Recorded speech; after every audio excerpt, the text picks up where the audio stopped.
Quand on réalise une telle union contre soi et qu'on persiste, c'est qu'on gouverne pour des intérêts inassumables. Votre gouvernement doit tomber.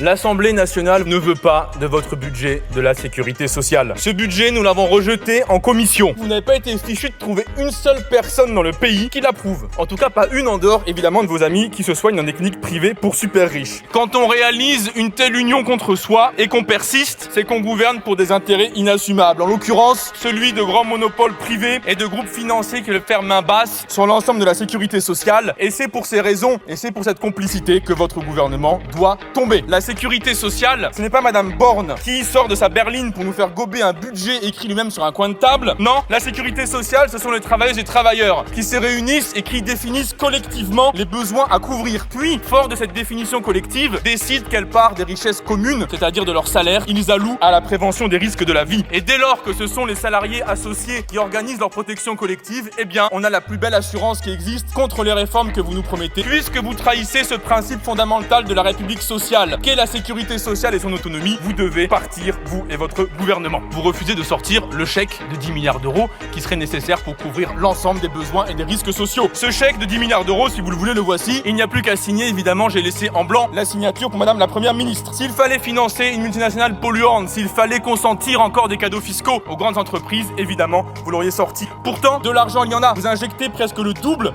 dans votre caisse d'amortissement de la dette sociale. En conséquence, on arrive à la situation où l'on constate qu'il y a des enfants intubés dans des couloirs d'hôpitaux et que cette situation est due exclusivement au fait que vous ne voulez pas faire cracher le moindre centime d'euro à Bernard Arnault. Décidément, nous n'avons pas les mêmes amis. Avec votre texte, les assurés, les malades souffriront, tandis qu'il y aura des gagnants, effectivement, des laboratoires et des actionnaires. C'est votre doctrine, nous la respectons, mais par souci de cohérence, vous devez partir avec elle. Même lorsque vous promettez quelque chose par biais de 49.3, vous arrivez à trahir vos propres engagements. Tout de même assez extraordinaire. Le précédent budget de la sécurité sociale prévoyait des rapports.